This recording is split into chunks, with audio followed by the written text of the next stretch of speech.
Hello दोस्तों, राधे राधे। कैसे हैं आप सब? उम्मीद करता हूँ सब सकुशल आनंद में होंगे। तो दोस्तों, आज 28 दिसंबर को अपनी स्टोरी शुरू करते हैं। दोस्तों, आदित्य ने देखा कि अनंत ने अपनी आंखें बंद कर ली है।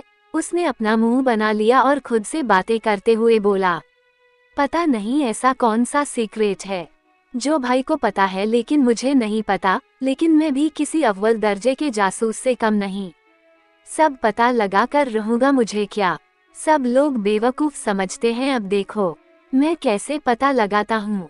और लेटे हुए अपना फोन निकाला और किसी को कॉल किया। अनंत ने धीरे से अपनी आंखें खोली और आदित्य को देखने लगी। वह देखना चाहती थी कि आदित्य क्या करता है, पर उसे इतना पता था कि जरूर वो कोई ना कोई बचकानी हरकत ही करेगा। और हुआ भी ऐसा ही। आदित्य ने आधी रात को विक्टर को कॉल किया, पर विक्टर ने कॉल रिसीव नहीं किया। आदित्य ने दोबारा कॉल किया, इस बार भी विक्टर ने कॉल रिसीव नहीं किया। उसने फिर से कॉल किया और खुद से बोला, अगर भाई ने कॉल किया होता तो उठाने में 0 सेकंड भी नहीं लगते। मैं कॉल कर रहा हूँ इसलिए इतना फुटेज खा रहा है। मुझे क्या बच्चा समझ रखा है, जो कोई भी मुझे परेशान करने वाला बच्चा समझता है। विक्टर के बच्चे, अगर तुमने कॉल रिसीव नहीं किया ना, इस बार कसम से मैं तुम्हें श्राप दूंगा, सिंगल मरोगे तुम। और उसने इतना कहा ही था कि दूसरी तरफ से आवाज आई, क्या कहा? तुम मुझे सिंगल होने का श्राप दोगे? तुम्हारी हिम्मत भी कैसे हुई यह कहने की?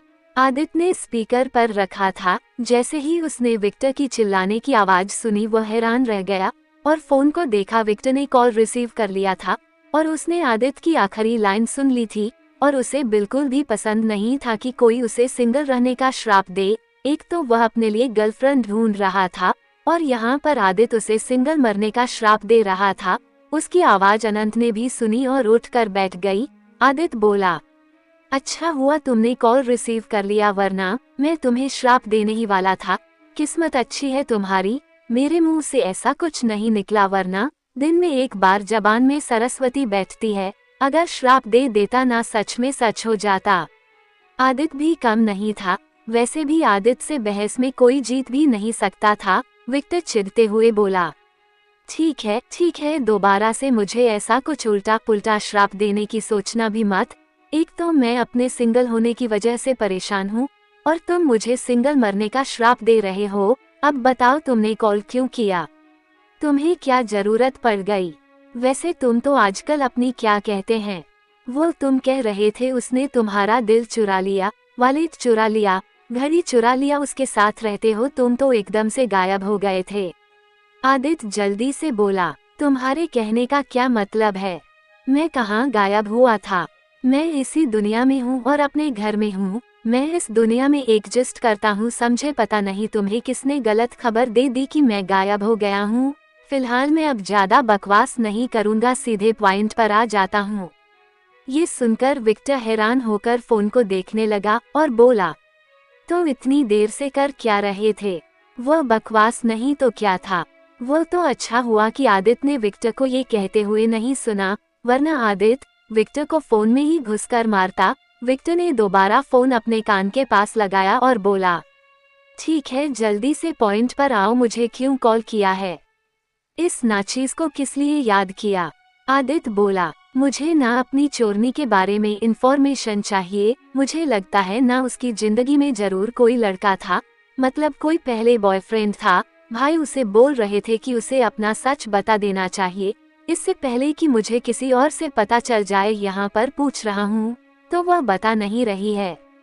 ये सुनकर विक्टर हैरान रह गया। उसे अच्छे से पता था कि अनंत कौन है, क्योंकि उसने ही इंफॉर्मेशन सेल्वन को दी थी। अगर वह आदित्य को बताता है, जाहिर सी बात थी किसी दूसरे से पता चलने पर आदित्य पैनिक हो जाएगा। वह बोला, ठीक है, मैं पता लगा कर बताता हूँ।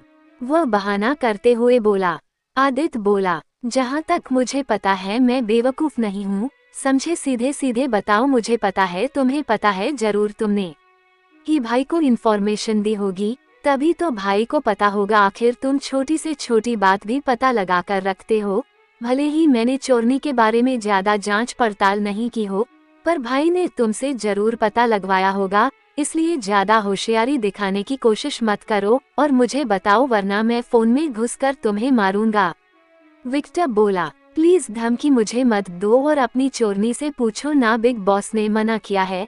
तुम्हें कुछ भी बताने से जो भी जानना है ना अपनी चोरनी से जानो, आखिर उससे शादी करने वाले हो। आदित्य उसकी बात सुनकर बोला, पर वो तो मुझे सुबह बताऊंगी बोल रही है, बताने का नाम ही नहीं ले रही है।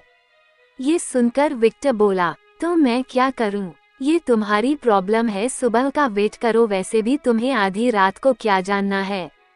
उसका कौन सा सीक्रेट जानना है? ये कि उसका कोई बॉयफ्रेंड था कि नहीं, वह घोर सिंगल है। ठीक है, तुम उसकी जिंदगी की पहले और आखिरी लड़के हो, अब हैप्पी।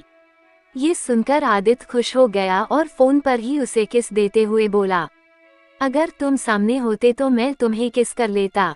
ये सुनकर विक्टर के हाथ से उसका फोन गिरते गिरते बचा। वह जल्दी से बोला, व्हाट नॉनसेंस, मुझे भी कोई शौक नहीं है, तुम अपना किस अपने पास रखो और खबरदार जो कभी मैं तुम्हारे सामने आया तो मुझे किस करने की कोशिश की तो। आदित्य बोला, मैं तो तुम्हें पक्का किस करूंगा। विक्टर बोला, चुपचाप फोन रखो, मुझे नींद आ रही है। कितना अच्छा सपना देख रहा था कि मेरी शादी हो रही है, तुम्हारे कॉल की वजह से वह भी नहीं हो पाई। कम से कम सपने में तो मेरी शादी हो रही थी, लेकिन वह भी तुम्हें बर्दाश्त नहीं। और फोन कॉल कट कर दिया। आदित्य फोन को ही देखने लगा, तभी उसे एहसास हुआ कि बहुत देर से कोई उसे लगातार घूरे जा रहा है। उसने सिर घुमा कर देखा तो अनंत उसे घूर रही थी। आदित्य दांत दिखाते हुए बोला, तुम ऐसे क्यों घूर रही हो? तुम तो सो गई थी ना? अनंत अपनी आंखें छोटी करके बोली, क्या कहा तुमने? तुम उसे किस करोगे सीरियसली?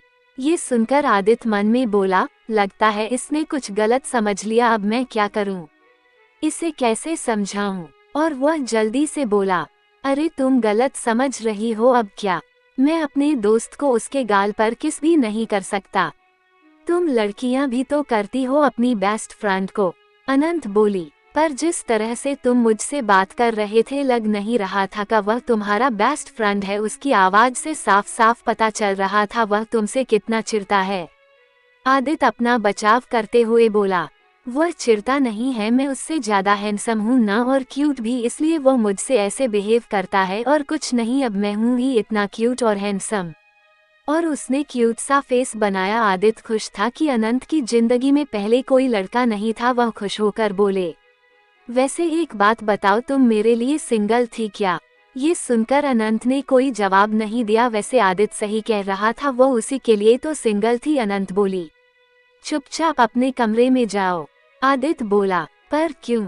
अनंत को कोई बहाना नहीं सूझ रहा था। वह जल्दी से बोली, अगर तुम ऐसे रात में जागे रहोगे तुम्हारी क्यूटनेस कम हो जाएगी ना, तुम्हारी आंखों के नीचे डार्क सर्कल्स आ जाएंगे और तुम हैंडसम नहीं दिखोगे।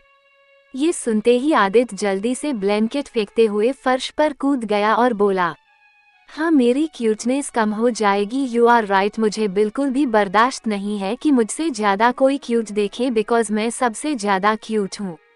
और अनंत के कमरे से बुलेट की रफ्तार से बाहर निकला। उसके बाद अनंत कल सुबह के बारे में सोचने लगी। उससे थोड़ा डर भी लग रहा था, क्योंकि आदित्य को वह अपने बारे में बताने वाली थी।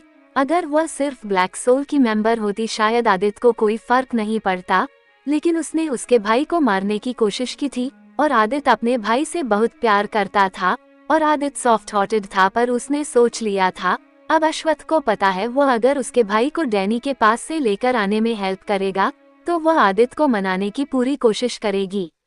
अभ्रम परंपरा को डेट पर एक 7 स्टार रेस्टोरेंट लेकर गया था जो उनका ही था, जिसमें अश्वत्थ की भी पार्टनरशिप थी। और इस रेस्टोरेंट्स में अक्सर बड़ी बड़ी बिजनेस पार्टियां या फिर मीटिंग्स होती रहती थी। उस रेस्टोरेंट को देखते हुए परंपरा हैरान थी।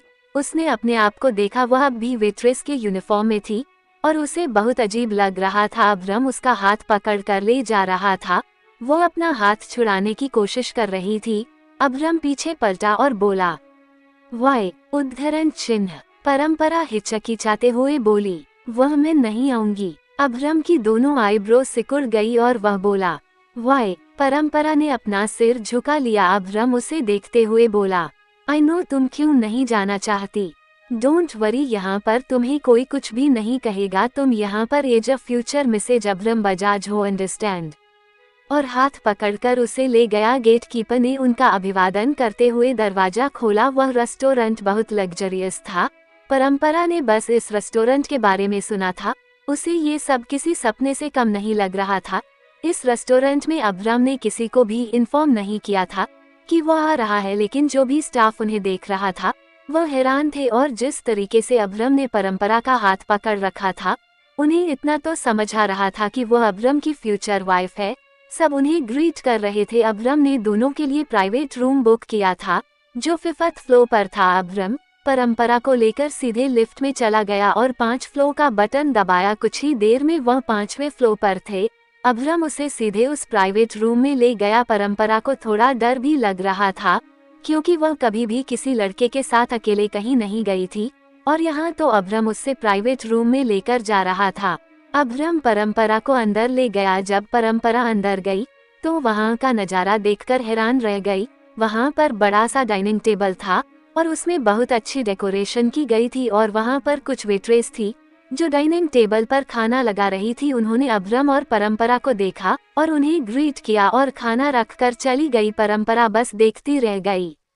अभ्रम उसे टेबल के पास लेकर आया और चेयर खींचा और परंपरा को बैठने का इशारा किया। परंपरा हिचकिचाते हुए बैठ गई और इधर उधर देखने लगी। अब वहाँ पर सिर्फ दोनों ही थे, जिसकी वजह से परंपरा और ज्यादा घबरा रही थी और अभ्रम को देखने की भी हिम्मत नहीं कर रही थी।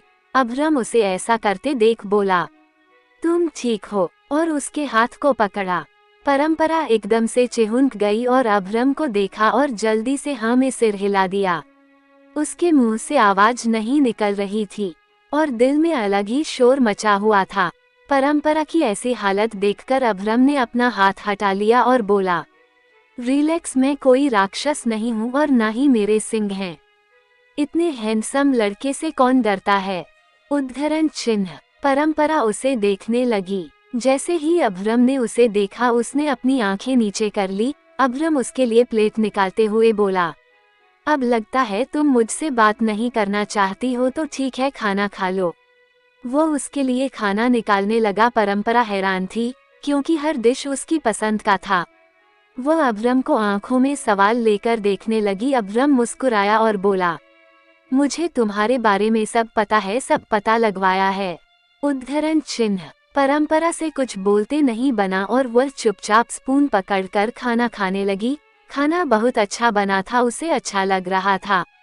उसे बहुत भूख भी लगी थी। अब वो सारी झिझक छोड़कर खाना खाने लगी और अभ्रम उसे देखने लगा। परंपरा इससे बेखबर अपनी पेट पूजा में बिजी थी। पहले तो वह स्पून से खा रही थी, लेकिन उसने स्पून छोड़ दिया और हाथ से खाने लगी। अभ्रम अपने गाल पर हाथ रखकर उसे प्यार से देख रहा था।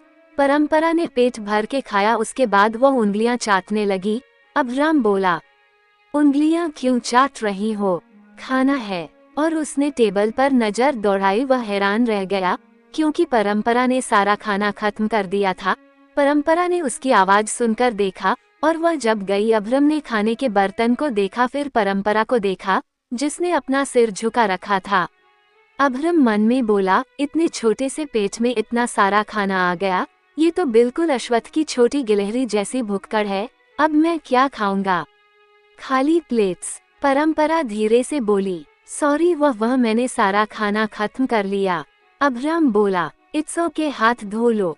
फिर परंपरा नहीं टेबल पर ही रखे पानी से भरे बाउल में अपना हाथ साफ किया और टिश्यू पेपर से हाथ पोंछने लगी और अभ्रम को देखा और बोली, आपने कुछ भी नहीं खाया। अब हमने उसे देखा और बोला, इट्स ओके, चलो, तुम्हें देर हो जाएगी ना, और खड़ा हो गया और अपने कोट का बटन लगाया। परंपरा को अच्छा नहीं लग रहा था कि उसकी वजह से अभ्रम ने खाना नहीं खाया। उसने सारा खाना खा लिया।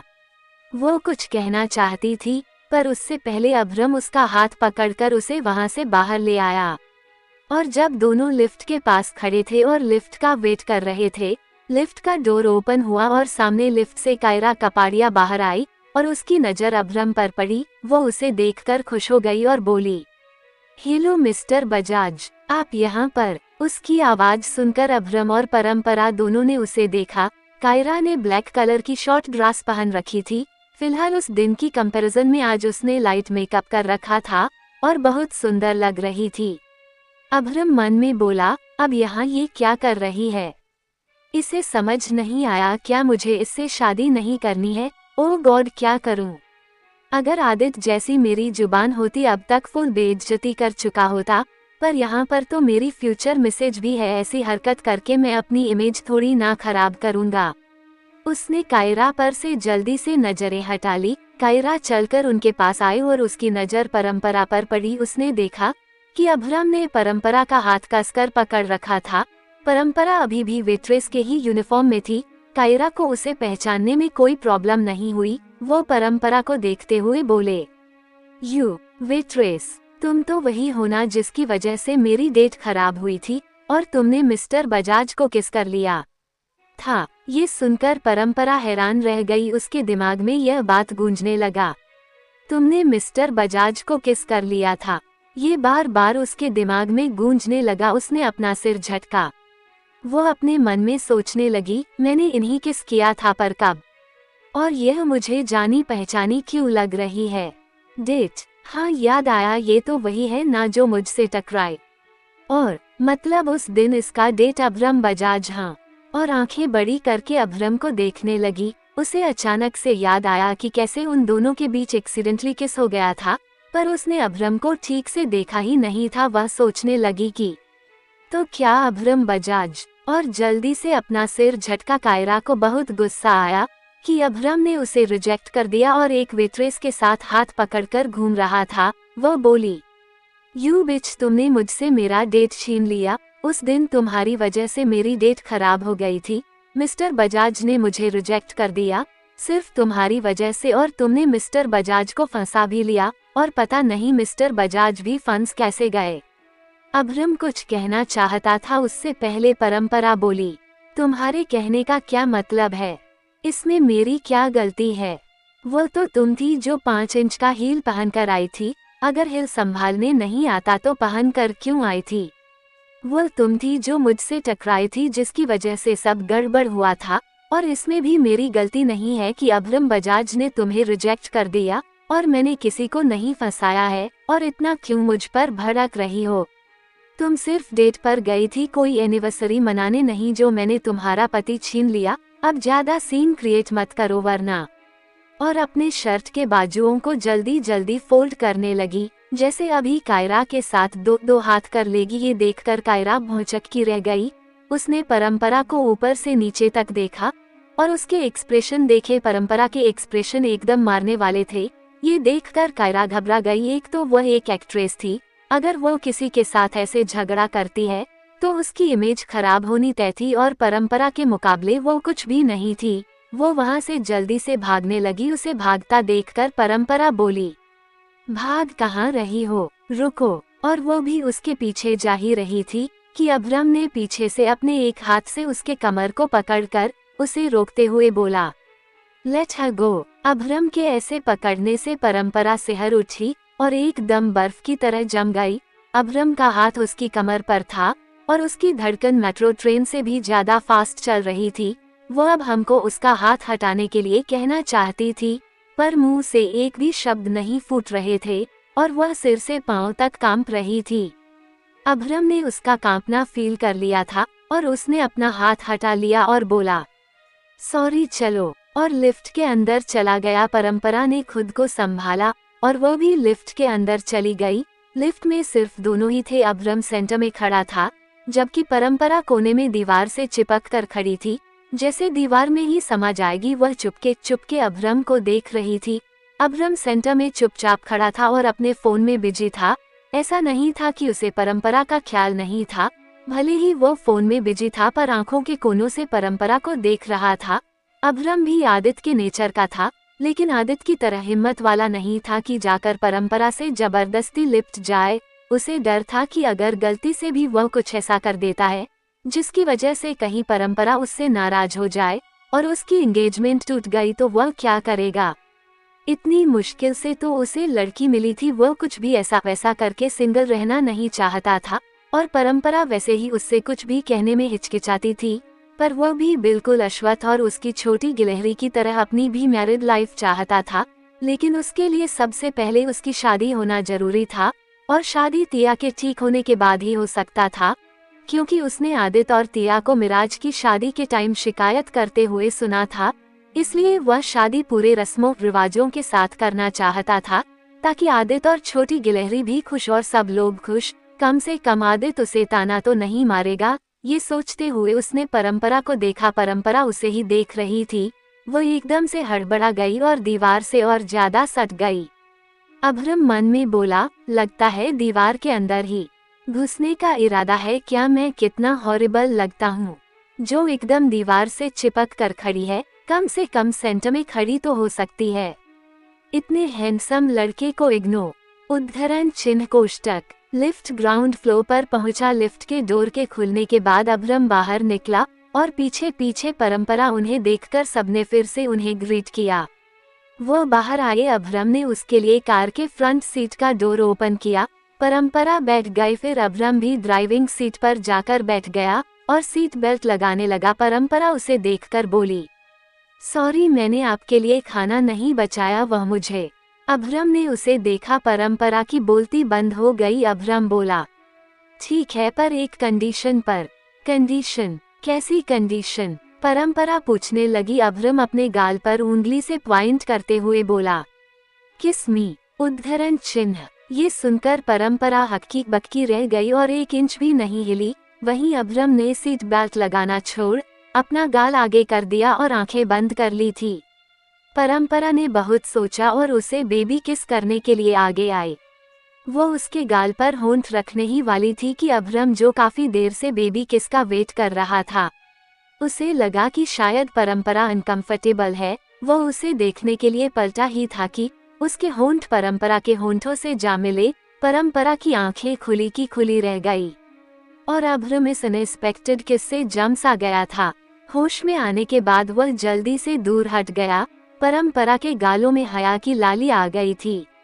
वो कुछ समझ पाती उससे पहले अभ्रम ने तेजी से एक हाथ से अपना हाथ उसके सिर के पीछे ले जाकर उसके गर्दन को पकड़ लिया और अपने होंठ उसके होंठों पर सजा दिए। परंपरा को सदमा ही लग गया था। वह बर्फ की तरह जमकर बैठी थी। अभ्रम झटके से दूर हुआ और उसने परंपरा को देखा भी नहीं। उसे डर था कि कहीं वो उससे नाराज ना हो जाए। उसने सीट बेल्ट लगाया और कार स्टार्ट किया और निकल गए। तब जाकर परंपरा को होश आया और उसने अपने होंठ को टच किया और अभ्रम को देखा जिसके गाल लाल हो रहे थे। वो मुस्कुराए और अभ्रम का आम पकड़ लिया। अभ्रम ने उसे देखने की भी हिम्मत नहीं की। परंपरा ने उसके कंधे पर अपना सिर रखा और आंखें बंद कर ली। अभ्रम उसके ऐसा करने से खुश हो गया। सेल्वन की बाइक स्पीड में थी और रास्ते में उन्हें पुलिस ने रोक लिया क्योंकि रास्ते में चेकिंग चल रही थी। अहिति, जो सेल्वन की पीठ पर अपना सिर टिका कर सो गई थी, बाइक के रुकने से और आवाजों को सुनकर उसकी आंख खुल गई। सेल्वन ने अपना हेलमेट निकाला और वह एक ऑफिसर के साथ बात कर रहा था।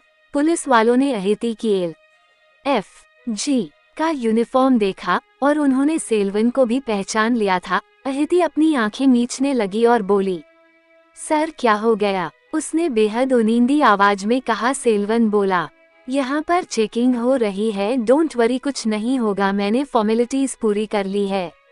और हेलमेट पहनने लगा। वही अहिति इधर उधर देखने लगी। तभी उसकी नजर एक जगह जाकर रुक गई।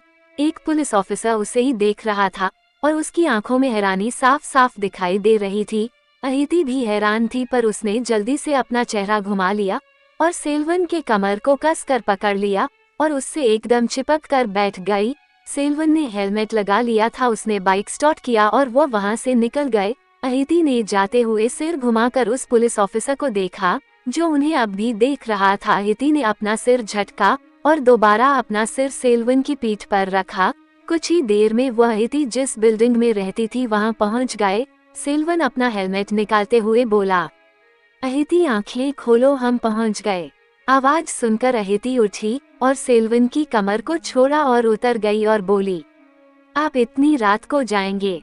उद्धरण चिन्ह। हाँ, अब मैं लड़की नहीं हूँ जिसे इतनी रात में नहीं जाना चाहिए। उद्धरण चिन्ह। सेल्वन हेलमेट लगाते हुए कहा। अहिति कुछ सोचकर बोली, एक काम करिए, मेरे घर डिनर करके जाइए। उद्धरण चिन्ह। सेल्वन बोला, नो थैंक्स। और हेलमेट लगाकर अपनी बाइक स्टार्ट करके निकल गया। अहिति ने उसे तब तक देखा जब तक वह आंखों से ओझल नहीं हो गया। सुबह का वक्त। आदित्य सुबह सुबह अनंत के कमरे के बाहर धरना देके बैठा हुआ था, जैसे अनंत उसे बेवकूफ बनाकर निकल जाएगी। अनंत बाहर नहीं आई थी। आदित्य उठकर खड़ा हो गया और दरवाजे पर अपनी पीठ टिकाकर खड़ा हो गया और बोला, ये चोरनी कहीं बालकनी से कूदकर भाग तो नहीं गई है? मैं यहाँ पर पलके बिछाकर वेट कर रहा हूँ और वह निकल गई हो और मैं बेवकूफ उसका वेट कर रहा हूँ। इतनी देर तक कौन सोता है? मुझे नींद ही नहीं आ रही थी रात भर। पता नहीं ऐसी कौन सी बात है जो बता देगी तो मैं नाराज हो जाऊंगा। लगता है मुझे बताना पड़ेगा कि मेरा दिल कितना बड़ा है। मैं उससे क्यों नाराज होऊंगा? मैं क्यूट बॉय हूँ और क्यूट बॉय किसी बात का बुरा नहीं मानते, और वैसे भी मेरा दिल तो बहुत बड़ा है। पर यह चोरनी अभी तक बाहर क्यों नहीं आई? मेरी नींद उड़ाकर आराम के साथ जरूर सोई होगी। तभी पीछे से दरवाजा ओपन हुआ और आदित्य, जो इस बात से अनजान था, पीछे की ओर पीठ के बल गिर पड़ा और उसके मुंह से चीख निकल गई, मम्मी बचाओ, आया हाय मेरी कमर। और दर्द से कराहते हुए उसने अनंत को देखा, जो उसे अपनी हैरान नजरों से देख रही थी, क्योंकि अनंत ने बिल्कुल भी एक्सपेक्ट नहीं किया था कि इतनी सुबह सुबह आदित्य उसके कमरे के बाहर खड़े होकर वेट करता मिलेगा। वो उसकी चिंता करते फिर बोली, क्यूटी आर यू फाइन, कहीं लगी तो नहीं? ये सुनकर आदित्य उठकर बैठ गया और बोला, आई एम फाइन। आप मुझे जल्दी से अपना सीक्रेट बताओ। तुम्हें पता भी है मैं रात भर नहीं सोया हूँ, कोई एक्सक्यूज नहीं। मुझे इसी वक्त सब जानना है, जल्दी बताओ वरना मैं अपने तरीके से पता लगा ही लूंगा। अनंत ने गहरी सांस ली और फिर उसने अपनी क्यूटी को देखा, जो उसके बारे में जानने के लिए एक्साइटेड था। वह बोली, देखो क्यूटी, बिना पूरी बात जाने गलत मत समझना। ऐसा नहीं है कि मैंने कोई गलती नहीं की है। मैं मानती हूँ मुझसे बहुत सारी गलतियाँ हुई है। ये सुनकर आदित्य झुंझलाते हुए बोला, मुझे ये सब नहीं सुनना है, मुझे तुम्हारे सीक्रेट सुनना है। जल्दी बताओ, समझ में आई बात? गलत समझना है या नहीं समझना वह मेरा फैसला है। मैं छोटा बच्चा नहीं हूँ जो इतना समझा रही हो। अनंत ने हिम्मत करके कहा, मैं ब्लैक सोल से हूँ। ये सुनकर आदित्य बोला, तो क्या हो गया? ठीक है, तुम ब्लैक उद्धरण चिन्ह। उसने इतना ही कहा था और उसने अनंत की कही बात ब्लैक सोल को नोटिस किया और उसकी आंखें बड़ी हो गई और वह बेयकीनी से अनंत को देखने लगा और बोला, क्या कहा तुमने? Black soul? तुम ब्लैक सोल से हो? यू मीन तुमसे मिलना, ये सब कुछ तुम्हारा प्लान था? अनंत जल्दी बोली, नो, मेरा कोई प्लान नहीं था, तुम गलत समझ रहे हो।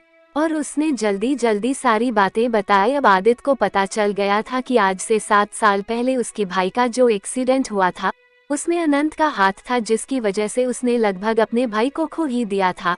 वो गुस्से से भर गया और उठकर खड़ा हो गया और अनंत को अपनी लाल आंखों से देखा। अनंत के दिल की धड़कन बढ़ी हुई थी। अनंत बोली, क्यूटी ट्रस्ट मी, मैं ऐसा कुछ भी नहीं करना चाहती थी। मेरा भाई डैनी के पास है। आदित्य ने उसके आगे कुछ नहीं सोचा और बाहर निकल गया। अनंत के पैर लड़खड़ाने लगे जैसे उसके पैरों में जान ही ना हो, और वो सोफे पर लड़खड़ा कर गिर पड़ी। और उसे आदित्य का ऐसे कुछ भी बिना कहे जाना, उसे अब डर लग रहा था। उसे डर था कि कहीं आदित्य उससे नफरत ना करने लगे। आखिर आदित्य अपने भाई से बहुत प्यार करता था और उसे बिल्कुल भी बर्दाश्त नहीं था कि कोई उसके भाई को नुकसान भी पहुंचाए। और अनंत का सच जानने के बाद आदित्य शायद ही उसे माफ करेगा। उसकी आंखें नम हो गई थी। अनंत को समझ नहीं आ रहा था कि वह क्या करे। आदित्य गुस्सा होकर निकलकर चला गया था। उसे अब टेंशन हो रही थी कि शायद ही आदित्य उसकी बात को समझ पाया होगा। जाहिर सी बात थी, आदित्य अश्वथ से बहुत प्यार करता था। वह ये सब जानने के बाद अनंत से कोई रिश्ता नहीं रखना चाहेगा। ये सोचकर ही अनंत सिर दर्द होने लगा था। तभी उसका फोन रिंग करने लगा। उसने बिना देखे फोन कॉल रिसीव किया। दूसरी तरफ डैनी की गुस्से भरी आवाज आई, अनंत, तुम्हारी हिम्मत भी कैसे हुई? तुमने मुझे धोखा देने की हिम्मत की, शायद भूल गई हो। तुम्हारा भाई अभी भी मेरे पास है और उसके बावजूद भी तुमने अश्वथ आर्यन से हेल्प ली। तुम्हें क्या लगता है मुझे पता नहीं चलेगा? तुमने और अली ने मिलकर एलन को निकाला, पर अफसोस कि एलन कभी होश में आएगा। वो सिर्फ एक जिंदा लाश है, वो कभी ठीक नहीं होगा। और जहाँ तक तुम्हारी और अली की बात है, तुम दोनों के लिए मेरे पास सरप्राइज्ड है। मुझे पता है तुम उस अश्वथ आर्यन के छोटे भाई को पसंद करती हो, उसी के लिए तुमने आज से 7 साल पहले ब्लैक सोल छोड़ा था ना। बहुत प्यार है ना तुम्हें उस आदित्य आर्यन से। अनंत, जिसे कोई होश नहीं था, उसे तो डैनी की बात भी समझ नहीं आ रही थी। वह बस सुन रही थी। डैनी चिल्लाते हुए बोला, कुछ बोलोगी या फिर कुछ ना बोलने की कसम खा रखी है? आई वार्निंग यू अनंत, अगर तुमने अश्वथ के सिक्योरिटी सिस्टम को ब्रेक नहीं किया तो मैं तुम्हारे भाई की सांसों पर ब्रेक लगा दूंगा। सुन रही हो? अनंत को होश आया और वह बोली, डैनी तुम्हें क्या लगता है तुम्हारी वार्निंग से मैं डर जाऊंगी? और इस गलतफहमी में बिल्कुल भी मत रहना कि एलन कभी ठीक नहीं होगा, और जिस दिन एलन ठीक होगा तुम्हें तुम्हारे डैड खुद इसकी सजा देंगे। वह तुम्हारा भाई है, फिर भी तुम उसे मारना चाहते हो सिर्फ इसलिए कि तुम्हें ब्लैक सोल का बॉस बनना है। वह तो तुम ऑलरेडी बन चुके हो, फिर भी तुम्हें अपने भाई को मारना है। तुम्हें ब्लैक सोल की कुर्सी चाहिए थी ना, वह तुम्हें मिल चुकी है, फिर भी तुम अश्वथ आर्यन के पीछे पड़े हो। जहाँ तक मुझे पता है अश्वथ आर्यन में तुम्हारा कुछ नहीं बिगाड़ा है। डैनी हंसते हुए बोला, तुमने सही कहा, उसने मेरा नहीं बिगाड़ा है, पर हमें उसे मारने का कॉन्ट्रैक्ट मिला है और तुम्हें तो पता ही होगा, अगर एक बार ब्लैक सोल किसी को मारने का कॉन्ट्रैक्ट ले लेता है वो उसे पूरा करके रहता है। और अश्वथ आर्यन ब्लैक सोल का कंपटीटर भी है। ब्लैक सोल पहले आया था लेकिन उसकी सिक्योरिटी कंपनी LFG ने ब्लैक सोल को पीछे छोड़ दिया, ब्लैक सोल से सब कुछ छीन लिया, और ऊपर से मेरा भाई उसको बहुत बड़ा फैन। वो अश्वथ से कंपटीशन करना ही नहीं चाहता था। और तुम्हें तो पता ही होगा, अगर ब्लैक सोल किसी को मारने में अनसक्सेसफुल होता है तो वो किसी भी कीमत में अपना कॉन्ट्रैक्ट पूरा करता है। और अश्वथ आर्यन तो बार बार अटैक करने के बाद भी जिंदा है, और उसे खत्म करना मेरा मकसद है। और तुम मुझे लेक्चर देना बंद करो, और अगर आज रात तक तुमने उसके सिक्योरिटी सिस्टम को ब्रेक नहीं किया तो मैं सच में तुम्हारे इकलौते भाई को ऊपर पहुंचा दूंगा। और यह धमकी नहीं है, मैंने इसकी तैयारी कर ली है, और जैसा मैंने कहा तुम्हारे लिए सरप्राइज है, वह तुम्हें जल्द मिलेगा। अनंत को डैनी पर गुस्सा आ रहा था। वह बिफरते हुए बोली, भाड़ में जाओ तुम और तुम्हारा surprised, go to hell. Danny उस पर नहीं चिल्लाया। वह बोला, it seems that the wild cat is getting angry. You do not love your brother at all. I think I will have to kill him. ये सुनकर अनंत बोली, Go to hell, मेरे भाई को छूने की हिम्मत भी मत करना। I telling you I'll kill you, understand? Danny यह सुनकर बोला, Seriously? अनंत, मेरा काम करो और तुम्हारा भाई सही सलामत घर पहुंच जाएगा।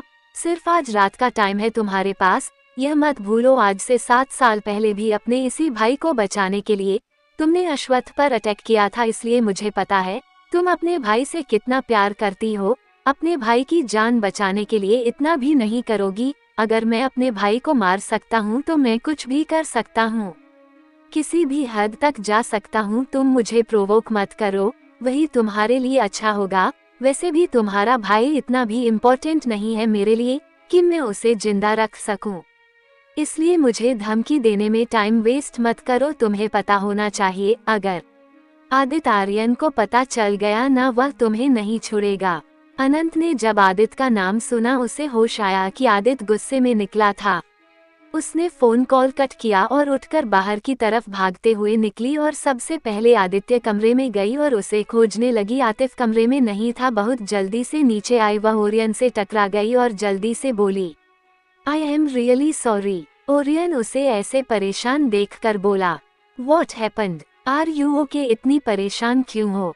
उद्धरण चिन्ह। अनंत ने ओरियन को देखा और बोली, आदित्य को देखा है क्या? वो बहुत गुस्से में था। ओरियन बोला, वो तो गाड़ी लेकर निकल गया, शायद वो हॉस्पिटल गया होगा। टेंशन मत लो, उसका गुस्सा जल्दी शांत हो जाएगा। उसे गुस्सा ज्यादा नहीं आता है, अगर आता भी है तो ज्यादा देर तक नहीं रहता है, डोंट वरी। फिर भी अनंत रिलैक्स फील नहीं कर पा रही थी। उसने हाँ फिर में सिर हिला दिया। हॉस्पिटल में अश्वथ, जो बड़ी मुश्किल से काउच पर सो रहा था और उसे बहुत देर से नींद आई थी, अचानक से उसे जोर से कोई चीज आकर लगी और वह अचानक से उठ गया और देखा तो वह एक ऑरेंज था। वह ऑरेंज को पकड़कर देख ही रहा था कि उसके सिर को सेब आकर लगा। उसने अपनी आंखें बंद कर ली और एक गहरी सांस ली और अपनी आंखें खोलकर उस एप्पल को पकड़ा, और उसने पकड़ा ही था कि उस पर स्ट्रॉबेरी की बरसात होने लगी। उसने दोबारा अपनी आंखें बंद कर ली। कुछ ही देर में उसने आंखें खोली और जिस तरफ से ऑरेंज, एप्पल और स्ट्रॉबेरी की बरसात हो रही थी, उस डायरेक्शन में देखा। तिया ने अपने हाथ में सेब पकड़ रखा था और उसे घूर कर देख रही थी। उसने सेब पकड़कर अश्वत्थ को दोबारा मारने के लिए उठाया और फेंक कर मारा। वह एप्पल दोबारा अश्वत्थ को लगता उससे पहले अश्वत्थ तेजी से वहां से हटा और तिया का निशाना चूक गया। तिया ने फ्रूट बास्केट को देखा। अब फ्रूट बास्केट में कुछ भी नहीं बचा था, पर साइड टेबल पर चाकू रखा हुआ था। उसने उसे पकड़ लिया। अश्वत्थ जल्दी से उसके पास गया और वह चाकू उससे छीन लिया और बोला, छोटी गिलहरी, सुबह सुबह क्या हो गया है? तुम मुझे मार क्यों रही हो? पहले तो ऐसी नहीं थी ना। तिया ने अपना मुंह फेर लिया। वह अपनी नाराजगी दिखा रही थी। अश्वत्थ नाइफ को साइड टेबल पर रखकर तिया का चेहरा अपने हाथों में भरकर अपनी तरफ करते हुए बोला, अच्छा ठीक है, आई एम सॉरी, अब ठीक है। पर तिया ने अश्वत्थ की सॉरी के रिप्लाई में अपना चेहरा दूसरी तरफ घुमा लिया। अश्वत्थ ने अपना सिर पकड़ लिया और उसके बाद अपने दोनों कान पकड़ लिए और बोला, सॉरी छोटी गिलहरी, अब मुझसे बात भी नहीं करोगी? मुझसे इतना नाराज हो? तिया ने फिर भी उसे नहीं देखा और अश्वत्थ को अब अपने स्ट्रिक्ट बिहेवियर पर गुस्सा आ रहा था। वह कुछ सोचते हुए बोलो, चलो मैं तुम्हें बाथरूम लेकर जाता हूँ। और उसे अपनी गोद में उठा लिया और ले गया। वहीं डैनी एक अंधेरे कमरे में गया और वहां की लाइट ऑन किया और सामने देखा चेयर पर आदित्य बंधा हुआ था। डैनी उसे देखकर कुटिलता से मुस्कुराया और बोला, good morning Aditya, Aryan the vice president of Aryan empire. Aditya, जो अचानक से लाइट ऑन हो जाने की वजह से अपनी आंखों को ओपन और क्लोज कर रहा था, उसने डैनी को देखा और फिर अपने आप को देखा। वह एक चेयर पर रस्सी से बंधा हुआ था। वह तो अच्छा था कि उसके मुंह पर कोई टेप नहीं लगा था। उसने उस कमरे पर अपनी नजरें जी भर के घुमाया। उसकी हरकतें देखकर डैनी को इरिटेशन हो रही थी। आदित्य बोला, गुड मॉर्निंग वेल, इस रूम की इंटीरियर काफी अच्छी है, वाव सो नाइस। सोच रहा हूँ मैं भी अपने कमरे की इंटीरियर चेंज करवा लूँ। तुमने किस इंटीरियर डिजाइनर से अपने कमरे का इंटीरियर करवाया है? उसका नंबर मुझे दे देना, मैं भी उससे ही अपने रूम का इंटीरियर डिजाइन करवा लूँगा। ये सुनकर डैनी हक्का बक्का रह गया। डैनी अपनी आंखें और मुंह खोलकर उसे देखने लगा। आदित्य, जो किडनैप हो गया था, उससे इस बात की बिल्कुल भी चिंता नहीं थी कि वह किडनैप हो गया है। किडनैप होने पर उसके साथ कुछ भी कर सकते हैं। उसे उस कमरे का इंटीरियर पसंद आ गया था और वह इंटीरियर डिजाइनर का नंबर तक मांग रहा था। ये बात डैनी के खास आदमी जिनल ने भी सुन लिया था, जो डैनी को बहुत ही इम्पोर्टेंट बात बताने के लिए आया था। और वह भी हैरान था कि यह बंदा जरूर इस दुनिया का है ही नहीं। इस सिचुएशन में वहाँ इंटीरियर डिजाइनर का नंबर मांग रहा था। आदित्य बोला, वैसे सच कहूँ तो ये रूम बहुत अच्छा है, आई लाइक दैट।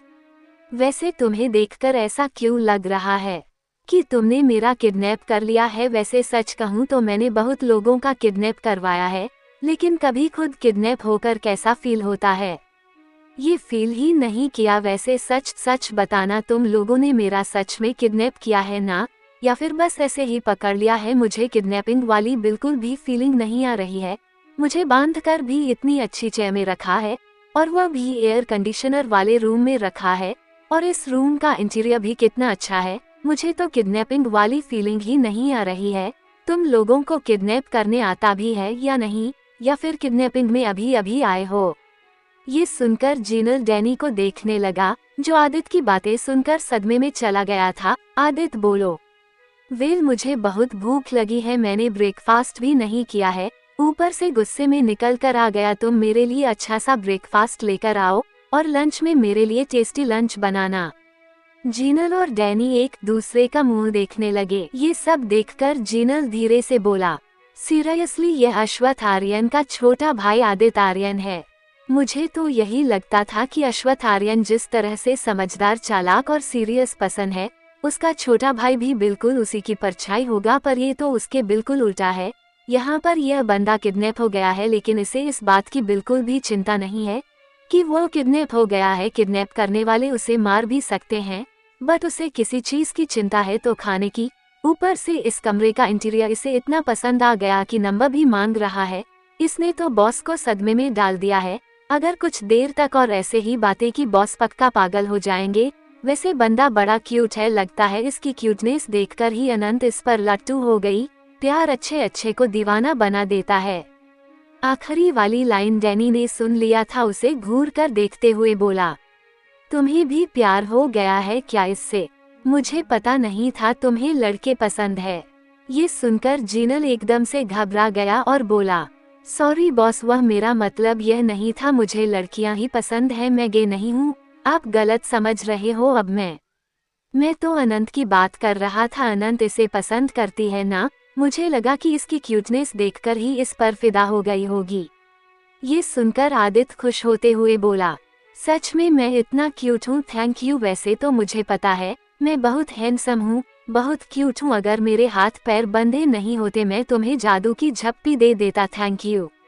वैसे तो मेरी क्यूटनेस और गुड लुक्स देखकर सब लोग जलते हैं, लड़कियां भी जलती है, बट तुम बहुत अच्छे हो, तुमने मेरी तारीफ की। अगर मैं लड़की होता तो पक्का तुमसे ही शादी करता। ये सुनकर डैनी और जीनल दोनों का मुंह हैरानी से खुला का खुला रह गया।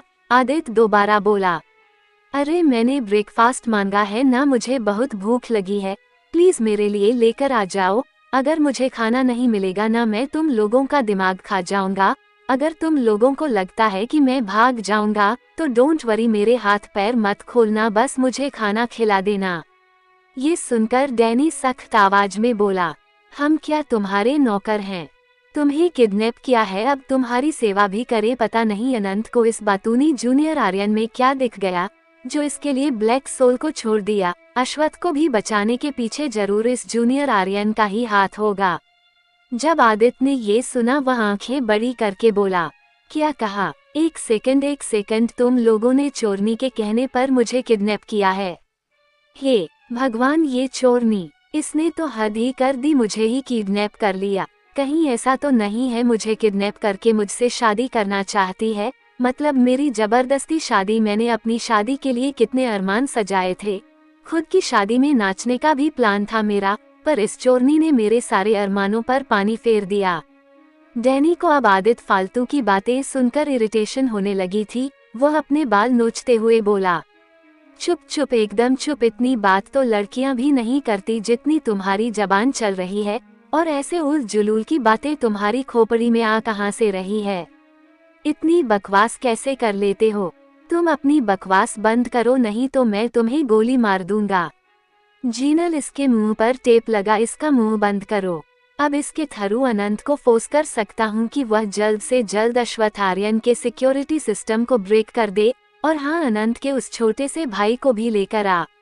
आदित्य ये सुनकर बोला, नो, मेरा मुंह बिल्कुल भी बंद मत करना, मैं बोर हो जाऊंगा, कम से कम खुद से बात तो कर सकता हूँ, मेरा मुंह बंद मत करना। पर जीनल ने उसके मुंह पर टेप लगा दिया और बेचारा आदित्य बोलने की कोशिश करने लगा, लेकिन टेप चिपके होने की वजह से वह कुछ बोल नहीं पा रहा था। डैनी ने आदित्य की फोटो खींचने के लिए अपना फोन निकाला। आदित्य मन में बोला, मेरी फोटो खींचना ही है तो मेरे हाथ पैर खोल दो, मेरे मुंह से टेप निकाल दो, मैं बहुत क्यूट से पोज दूंगा, ऐसे में तो मेरी फोटो बहुत बेकार आएगी। पता नहीं इसके फोन का कैमरा अच्छा होगा भी या नहीं, अगर मेरी फोटो बिल्कुल भी अच्छी नहीं आई ना, इसका फोन तोड़ देना है मुझे।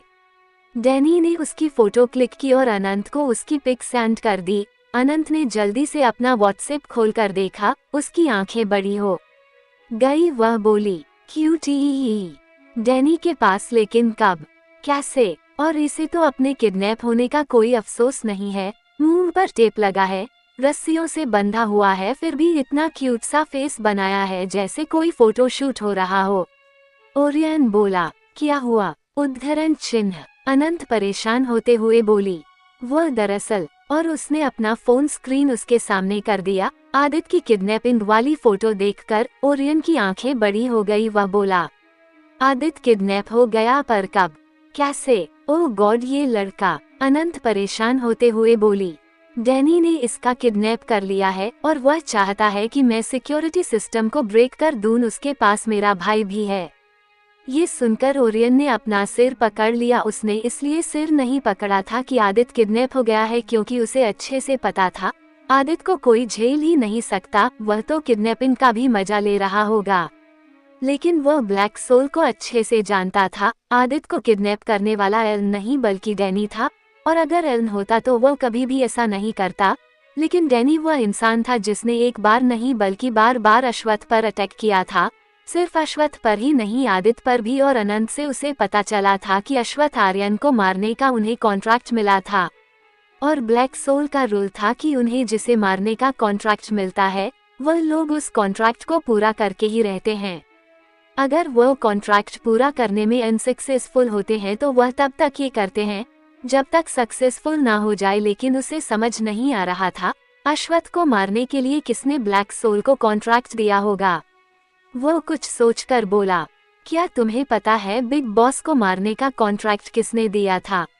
उद्धरण चिन्ह। अनंत बोली, आई डोंट नो, क्योंकि यह कॉन्ट्रैक्ट एलन को नहीं मिला था। अगर एलन को दिया जाता तो वह ये काम बिल्कुल भी नहीं करता। ये काम सीक्रेटली डैनी को दिया गया था। डैनी को ही पता होगा कि यह कॉन्ट्रैक्ट उसे किसने दिया था, क्योंकि एलन किसी को मारने का कॉन्ट्रैक्ट नहीं लेता है।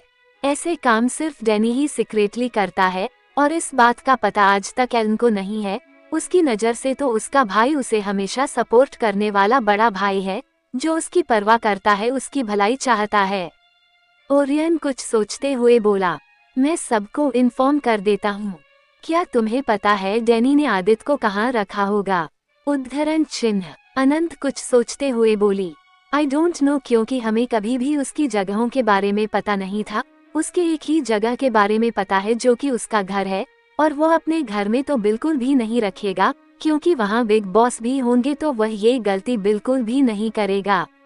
ओरियन ने जल्दी से अपना फोन निकाला और सबको आदित्य के किडनैप होने के बारे में इन्फॉर्म कर दिया। अश्वत्थ जो तिया को सूप पिला रहा था, उसने अपनी व्हाट्सएप की मैसेज टोन को सुना और अपना फोन निकाला और चेक किया, और उसकी आंखें बड़ी हो गई। वह बोला, ये कैसे हो सकता है? आदित्य किडनैप हो गया। ये सुनकर तिया भी चौंक गई और बोली, क्या यह आदित्य किडनैप हो गए? पर कैसे? उन्हें किसने किडनैप कर लिया? अश्वत्थ ने तिया को देखा और बोला, डोंट वरी, कुछ नहीं हुआ है। तिया उस पर झुंझलाते हुए बोली, क्या डोंट वरी? आदित्य किडनैप हो गए हैं, पता नहीं वह कैसा होगा। उसने कुछ खाया भी होगा कि नहीं? उसे तो हर एक घंटे बाद भूख लगती है। किडनैपर उसको खाना देते भी होंगे कि नहीं? और आप डोंट वरी बोल रहे हो? आपको बिल्कुल भी अपने भाई की चिंता नहीं है, पर मुझे है, वह मेरा। बीच में अश्वत्थ बोला, हाँ मुझे पता है, तुम दोनों की आदत है ही एक ही जैसी। तुम्हें उसकी चिंता तो होगी ही, क्योंकि वह तुम्हारे लिए खाने पीने का सामान जो लाता है, दोनों भुक्कड़ जो हो।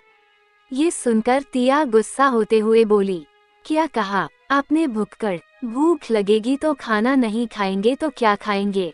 अगर आपको भूख नहीं लगती तो नहीं लगती, हम लोगों को भूख लगती है।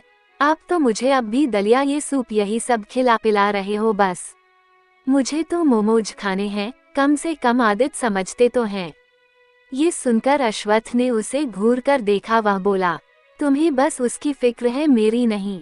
मुझे पता है वह मेरा भाई है, और मुझे ये भी पता है कि वो बिल्कुल ठीक होगा, बल्कि उल्टे जिसने उसे किडनैप किया होगा उसकी हालत खराब हो गई होगी। इतना विश्वास है मुझे अपने भाई पर। ये सुनकर तिया बोली, क्या मतलब है आपका? आपको अब तक आदित्य को बचाने के लिए जाना चाहिए था, लेकिन आप तो अभी भी यहीं पर हो। आपको उसकी फिक्र ही नहीं है, बस आपको उन्हें और मुझे पनिशमेंट देने आता है। ये सुनकर अश्वत्थ अपनी आईब्रो उचका कर बोला, क्या कहा? तिया कुछ नहीं बोली और बात पलटते हुए बोली, हो गया, मुझे नहीं पीना है। अश्वत्थ बोला, मुझे अच्छे से पता है तुम्हें उसकी बहुत फिक्र हो रही है, पर मैं अपने भाई को अच्छे से जानता हूँ, उसे कुछ नहीं होगा। अगर गलती से यमराज भी आ गए ना, यमराज भी उससे परेशान हो जाएंगे और उसे धरती पर ही छोड़कर चले जाएंगे, इसलिए इतना टेंशन लेने की जरूरत नहीं है। तिया अश्वत्थ को घूर कर देखने लगी। आर्यन पैलेस में सबको पता चल गया था कि आर्यन पैलेस का सबसे शरारती बच्चा यानी कि आदित्य किडनैप हो गया है। लेकिन सारे के सारे बॉयज गार्डन में चुपचाप चाय कॉफी पी रहे थे। विक्टर बोला, यार मैंने सोचा नहीं था अपना आदित्य किडनैप हो जाएगा, मुझे ये समझ नहीं आ रहा है वो किडनैप कैसे हो गया। सेल्वन बोला, वो अपने आप किडनैप नहीं हुआ है, उसे डैनी ने किडनैप किया है। इसका मतलब तो साफ है, ब्लैक सोल के लोग हम पर नजर रख रहे थे और उन्होंने मौका देखकर आदित्य सर को उठा लिया। उसने चाय की एक घूंट भरा ही था कि निया और ओजल वहां आ गई, जबकि अनंत ब्लैक सोल के बिग बॉस से मिलने गई थी। उसे मिस्टर डेविड से उम्मीद थी कि शायद वह डैनी के जगह के बारे में जानते हो। वह तो अच्छा था कि दादाजी आजकल अभिनंदन दादाजी के साथ ज्यादा वक्त बिता रहे थे और वह आनंद मेंशन गए थे। निया और ओजल ये देखकर हैरान थी कि यहाँ सब लोग आराम के साथ चाय कॉफी पी रहे हैं। निया बोली, आदित्य बारे में कुछ पता चला?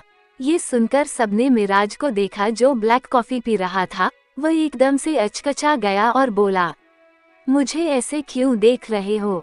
मैंने सवाल नहीं किया है।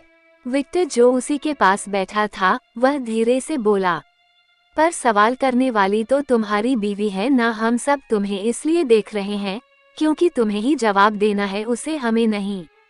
ये सुनकर मिराज सबको देखने लगा, फिर उसने निया को देखा जो उसे ही देख रही थी। अब उसे समझ में आया कि निया सिर्फ उससे सवाल कर रही थी। वह बोल ही रहा था कि ओजल बोली, इन लोगों को चाय कॉफी पीने से फुर्सत मिले तब ना सब के सब भाई का पता लगाने की जगह आराम के साथ चाय कॉफी पी रहे हैं, इन सबको भाई से मतलब ही नहीं है। ओरियन जल्दी से बोला, ऐसा कुछ नहीं है, हमने अपने रिसोर्सेज से लगा रखे हैं। ये सुनकर ओजल उसे बुरी तरह से घूरते हुए बोली, वह तो दिख ही रहा है तुम्हारे रिसोर्सेज, विक्टर तो यही है, तो फिर और किसको लगा रखा है? उद्धरण चिन्ह। ये सुनकर विक्टर ओजल को देखने लगा और बोला, क्या मैं ही सबको हर किसी का बायोडेटा निकालने वाला, इंफॉर्मेशन लॉकर देने वाला दिखाई देता हूँ? अब हर चीज मैं अकेला थोड़ी ना करूँगा, मैं अकेला एजेंट नहीं हूँ और भी है। फिलहाल मैं कुछ दिनों से छुट्टी पर हूँ, बाकी लोग काम में लगे हैं और वैसे भी उस शैतान के बच्चे को कुछ नहीं होने वाला, किडनैप करने वाला भी उसे कुछ देर बाद छोड़ ही देगा। वह मेंटल असाइनमेंट में जाना बिल्कुल भी नहीं चाहेगा, इसलिए इतनी फिक्र करने की जरूरत नहीं है, वह खुद तो मजे से होगा और यहाँ पर तुम सब लोग अपना बीपी बढ़ा रहे हो। डोंट वरी, कुछ नहीं होगा, बिग बॉस ने अपने स्पेशल टीम को भेजा है और वैसे भी उसकी चोरनी है ही उसे बचाने के लिए, अंडरस्टैंड।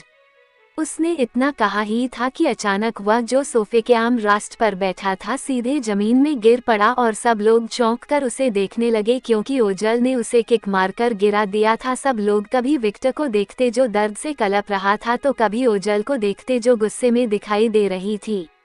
निया ने अपने मुंह पर हाथ रख लिया था और आंखें बड़ी करके देख रही थी। विक्टर ओरियन पर चिल्लाते हुए बोला, ए सिल्वा बालों वाले शैतान, अपनी वुड बी को संभाल, इसने मुझे लात मारने की हिम्मत की। ओजल बोली, और तुम लोगों की हिम्मत कैसे हुई इतने आराम से चाय कॉफी पीने की? अगर शाम तक आदित्य भाई यह नहीं दिखे 1-1 को नहीं छोड़ूंगी। और उसने ओरियन की तरफ उंगली पॉइंट की और बोली, तुमसे शादी नहीं करने वाली, मेरे भूत से शादी करते रहना, भाड़ में जाओ तुम। और पैर पटकते हुए चली गई। ये सुनकर ओरियन ने अपना कप जमीन पर फेंका जो विक्टर के माथे को जा लगा। वह चिल्लाते हुए अपने माथे को पकड़कर बोला, अंधा है क्या? मुझे क्या डस्टबिन समझ रखा है? पहले तुम्हारी वुडबी ने लात मारी और तुम मुझे कप मार रहे हो। तुम दोनों को मैं बोरी में बंद करके किसी आइलैंड में छोड़ाऊंगा। ओह माय गॉड, लगता है अगर कुछ देर और रुका तो पक्का मेरी अर्थी निकलनी है। और वह उठकर वहां से भाग गया और ओरियन ओजल के पीछे भागा। बेचारा शादी नहीं करूंगी, ये सुनकर ही पागल हो गया था। निया भी जाने लगी तो मिराज को भी लगा कि शायद निया भी उससे नाराज हो गई है। वह बोला, लगता है मेरी बीवी भी नाराज हो गई है।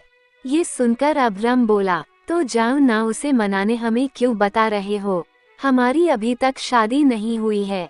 गो। फिर मिराज भी निया को मनाने के लिए चला गया, जबकि निया उससे बिल्कुल भी नाराज नहीं थी। अब वहां पर सब सिंगल लोग थे। ओजस बोला, मुझे तो लगता है मेरे बॉस को उसकी चोरनी ले ही आएगी, हमें जाने की जरूरत ही नहीं है। ये सुनकर व्योम बोला, पर वो तो अपनी चोरनी से नाराज है ना, अगर आने से मना कर दिया तो उसके दिमाग का कोई भरोसा नहीं है। अगर उसे यह बोल दिया ना कि मुझे यहाँ पर मजा आ रहा है, मैं यहीं पर रहूंगा, फिर क्या करेगी? ऊपर से उस डैनी नाम के मुसीबत ने सिक्योरिटी सिस्टम को ब्रेक करने के लिए कहा है। वो हंस बोला, इतना परेशान होने की जरूरत नहीं है, वैसे भी अनंत को आज रात का टाइम मिला है, उससे पहले हम आदित्य को खोज लेंगे, बस आदित्य महाराज कोई गड़बड़ ना करें।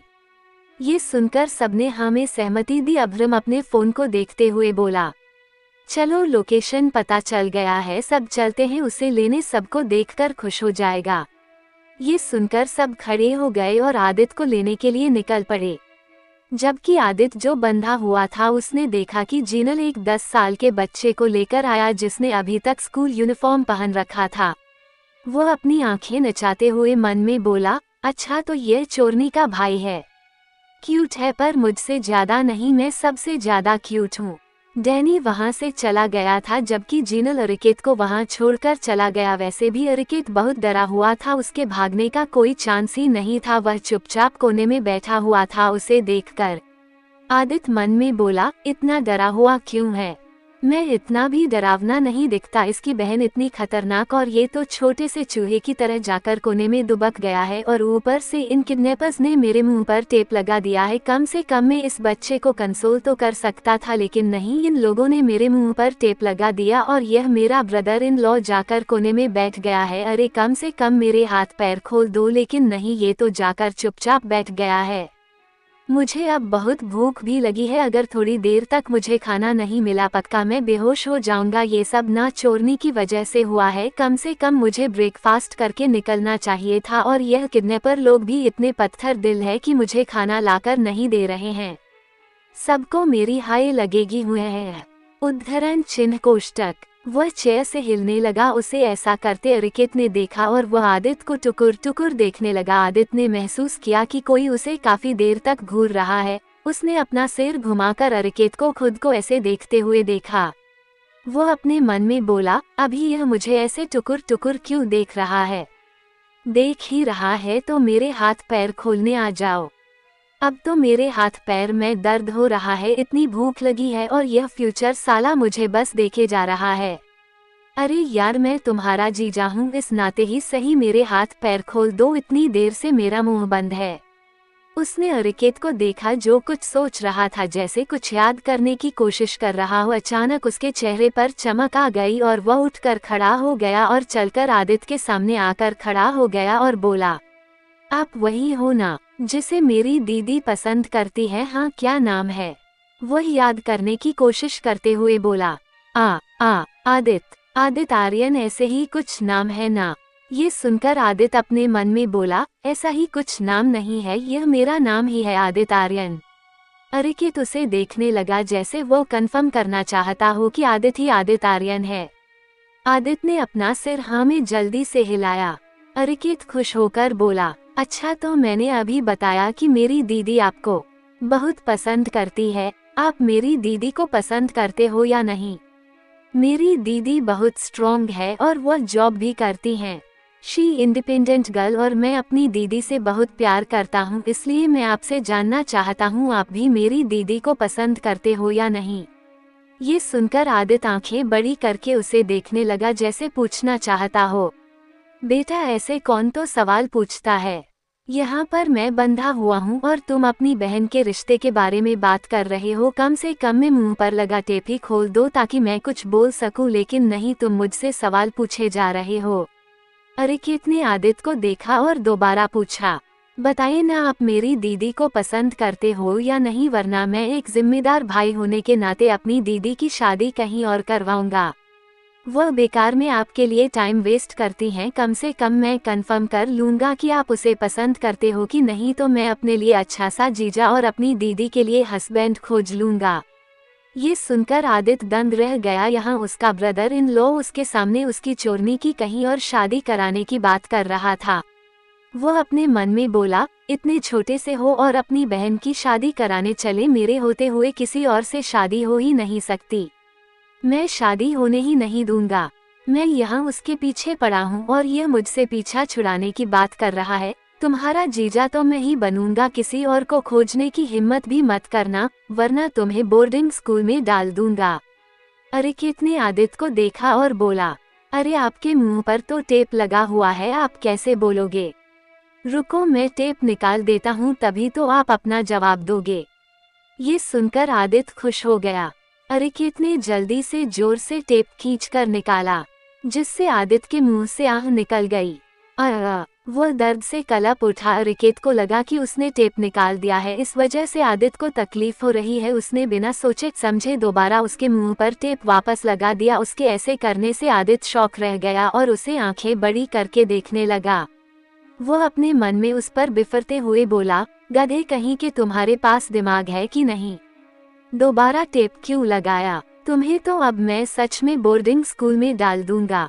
आदित्य हिलने की कोशिश करने लगा और उसे इशारे से समझाने लगा कि वह टेप निकाल दे। अरिकेत बस उसे नासमझी से देख रहा था। आखिर था तो वह एक 10 साल का बच्चा ही। वह काफी देर से समझता था। वह काफी देर तक आदित्य को देखता रहा। फिर जब उसे समझ आया कि आदित्य उसे क्या इशारा कर रहा है, वह बोला, आपके हाथ पैर खोल दूं? आदित्य ने राहत की सांस ली और जल्दी से अपना सिर हिलाया। वो अपने मन में बोला, रस्सियां खोलना है और अच्छे से बांधना नहीं है। उद्धरण चिन्ह कोष्टक। इससे पहले कि अरिकेत और ही मतलब निकाले, अरिकेत उसके हाथों की रस्सियां को खोलने लगा। उसने उसके हाथ खोल दिए। आदित्य ने जल्दी से अपने मुंह पर लगा टेप निकाला और अपने पैरों की रस्सियां भी खोल ली और चेयर से उठकर नीचे जमीन पर आंखें बंद करके लेट गया। उसे ऐसा करते देख अरिकेत अपना सिर खुजलाने लगा। वह बोला, क्या ना होने वाले जीजा जी मर गए? उद्धरण चिन्ह। ये सुनकर आदित्य ने अपनी आंखें खोली और उसे घूर कर देखने लगा और झटके से उठकर बैठ गया और अरिकेत एकदम से डर गया और 2 कदम पीछे हट गया। आदित्य उसे देखकर बोला, ना होने वाला जीजा नहीं, होने वाला जीजा। और तुम इतनी देर से कोने में बैठकर मुझे टुकुर टुकुर क्यों देख रहे थे? हाँ, आकर मेरे हाथ पैर नहीं खोल सकते थे? अरिकेत बोला, मैं तो कंफर्म कर रहा था कि आप वही इंसान हो कि नहीं जिससे मेरी दीदी पसंद करती है। आदित्य कुछ सोचते हुए बोला, वैसे तुम्हें कैसे पता कि तुम्हारी दीदी मुझे पसंद करती है? ये सुनकर अरिकेत जल्दी से बोला, मुझे सब पता है। दीदी ने आपको आज से 7 साल पहले हॉस्पिटल में देखा था, जब वह आपके भाई को हॉस्पिटल एडमिट कराने ले गई थी। आप भगवान जी के सामने रो रहे थे और अपनी नाक भी पोंछ रहे थे।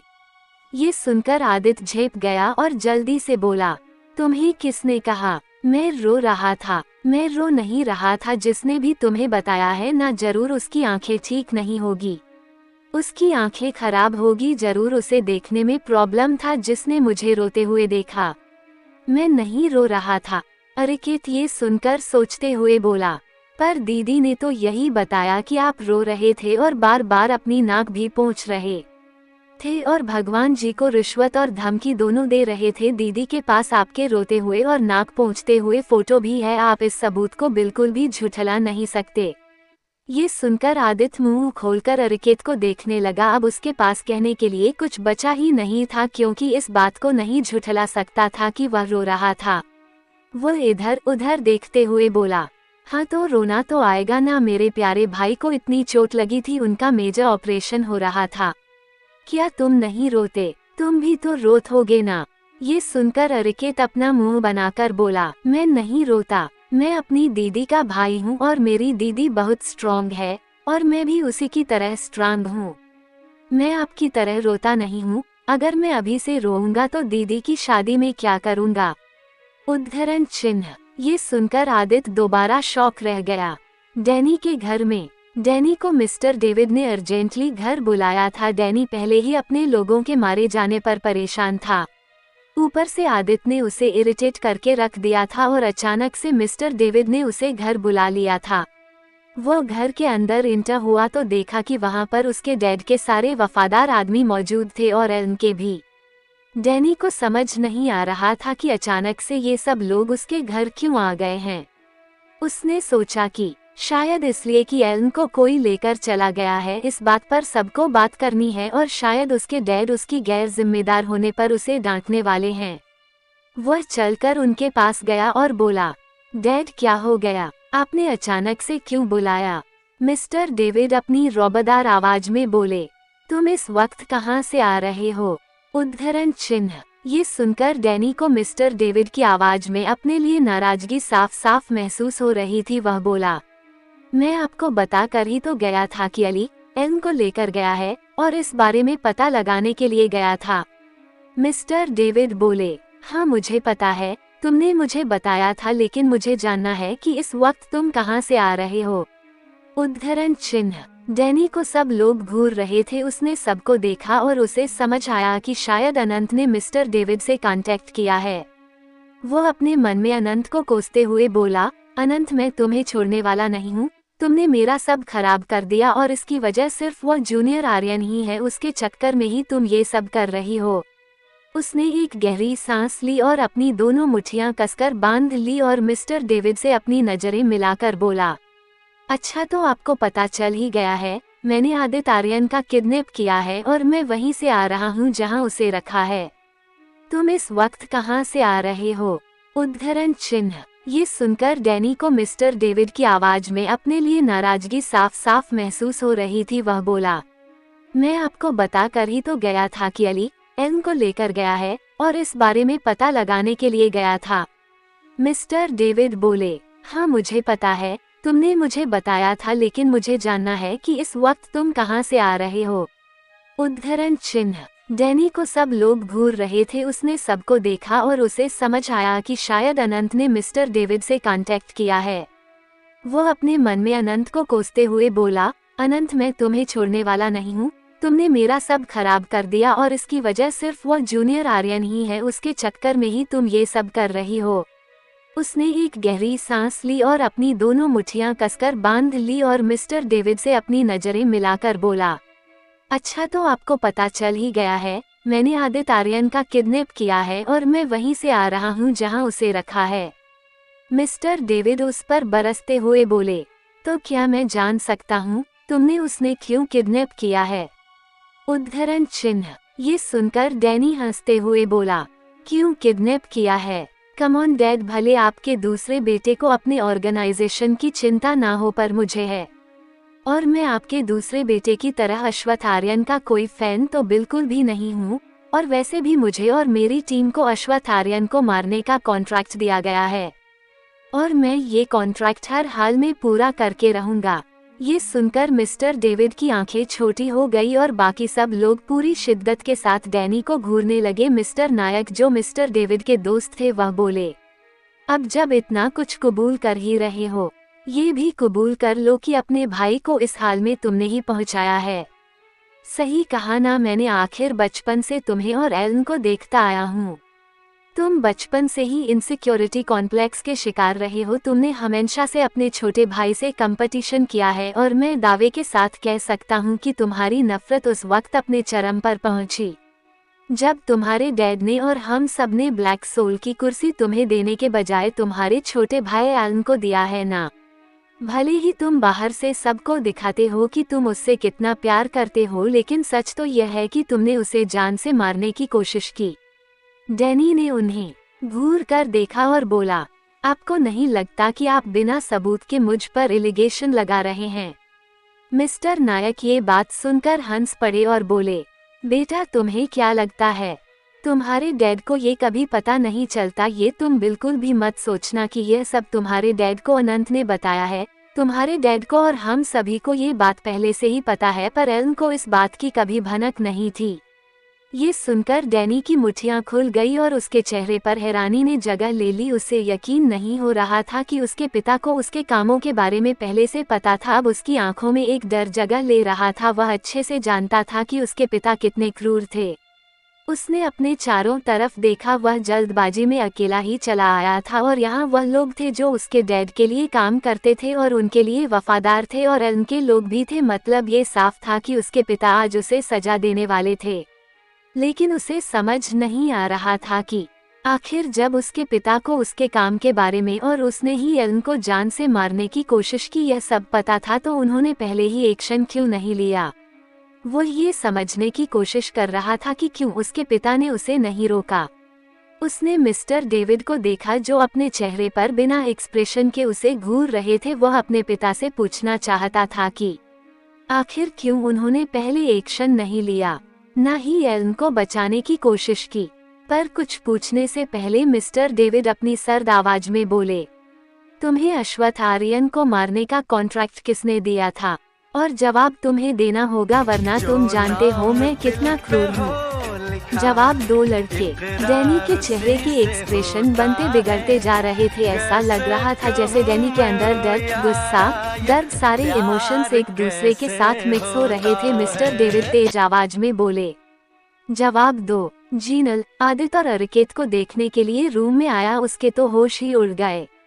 वह आदित्य और अरिकेत को बैठकर बातें करते हुए देख रहा था। वह अंदर आकर बोला, तुम्हें किसने फ्री किया? उद्धरण चिन्ह। आवाज सुनकर दोनों ने जीनल को देखा जो बहुत परेशान लग रहा था। अरिकेत अपने आप पर प्राउड करते हुए बोला, मैंने खोला, यह मेरे होने वाले जीजा है ना, इसलिए।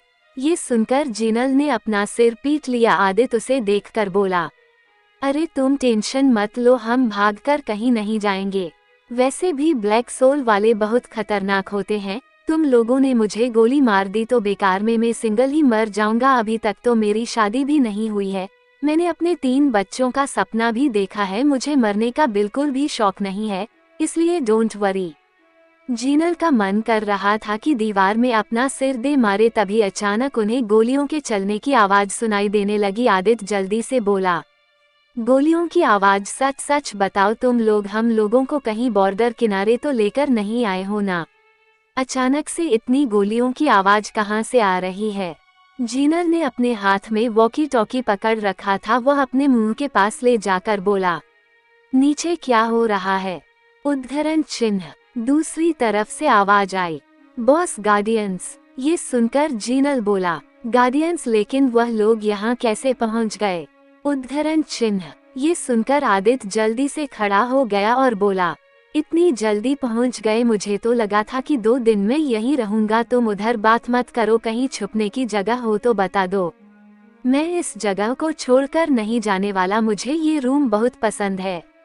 तुम्हें भी पसंद है ना? उसने अरिकेत को देखकर कहा। अरिकेत ने भी जल्दी से हाँ में सिर हिला दिया। जीनल दोनों को देखकर अपना सिर धुनने लगा। उसे डैनी पर बहुत गुस्सा आ रहा था। आदित्य जल्दी से पूरे कमरे में घूम घूम कर छुपने की जगह देख रहा था। वह बोला, कैसे लोग हो तुम लोग? इतना अच्छा रूम बनाया है लेकिन कोई सीक्रेट डोर या फिर ढंग से छिपने की जगह ही नहीं है। किस इंजीनियर से बनवाया है? उस इंजीनियर के पास दिमाग ही नहीं है। अरिकेत भी आदित्य की नकल उतारते हुए बोला, दिमाग ही नहीं है। जीनल वहां से निकलकर जल्दी से चला गया। जबकि आदित्य अब उस घर को बनाने वाले इंजीनियर को कोस रहा था। उसकी नज़र कपबोर्ड पर पड़ी और उसके दिमाग में आइडिया आया। उसने अरिकेत को कपबोर्ड को दिखाया और बोला, हम लोग वहां छिप सकते हैं, चलो। और फिर दोनों जल्दी से कपबोर्ड के पास गए और उसे खोला। वह बिल्कुल खाली था। दोनों उसमें घुस गए। आदित्य ने अंदर से कपबोर्ड बंद कर दिया। अरिकेत धीरे से बोला, अगर दीदी को पता चल गया ना कि मैं इसके अंदर हूँ, वह मुझसे बहुत मारेंगी। आदित्य बोला, कुछ नहीं होगा, तुम्हारी दीदी कुछ नहीं करेगी। मेरे होते हुए तो वह तुम्हें हाथ भी लगाकर दिखाए। मैं उससे शादी ही नहीं करूँगा। अरिकेत ये सुनकर बोला, क्या यह? अगर आप शादी नहीं करोगे तो कौन करेगा? आदित्य ये सुनकर कुछ सोचते हुए बोला, यू आर राइट, मैं शादी नहीं करूँगा तो और कौन करेगा? आखिर मुझे अपने रोते वाले फोटो भी तो लेने हैं, किसी को दिखा दिए तो। डोंट वरी, उसे मैं हनीमून पर लेकर नहीं जाऊंगा। अब ठीक है। अरिकेत ने खुश होकर अपना सिर हिला दिया। आज के लिए इतना ही दोस्तों, राधे राधे।